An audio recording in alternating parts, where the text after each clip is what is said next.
د خدای پاک په پاک ځمکه باندې پاکستان هغه پاک نوم دی چې د ټولې نړۍ نه زیات علما کرام، مفتیان، مولایان، حافظان، قاریان، تبلیغان، شیخان، پیران، موریدان او اسلام پالي لري. او دوی په هر مدرسې کې او په هر جماعت کې د جمعې په خطبه کې د ټول نړۍ مجاهدینو لپاره دعاګانې کوي، خو په خپل هیواد کې د مجاهدینو خلاف دي. خواشینونکې دا ده چې دوی 15 کاله وشو چې د پیرنګي د قانون لاندې شپې سبا کوي، خوشاله هم دي او د دې لپاره هیڅ هڅه ونه کړه چې دوی د پیرنګي د قانون نه د پیرنګي د نظام نه ځان خلاص کی او اسلامی نظام په دې کې راولي. او تل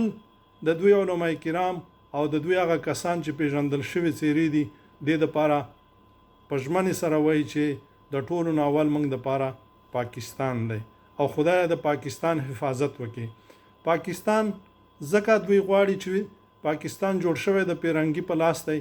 او تر اوسه پورې د پیرنګي قانون پکې چلیږي. دوی ورلاندې خوشاله دي او دوی لګیا دي په هر ورځ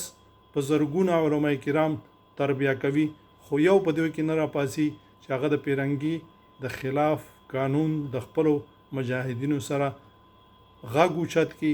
او د هغوی ملاتړ وکړي ترڅو په خپل هیواد کې لکه د موږ غوندې شریعت راولي. دوی هغه سپېڅلي خلک دي، هغه سخیان دي چې دوی د ټولو دپاره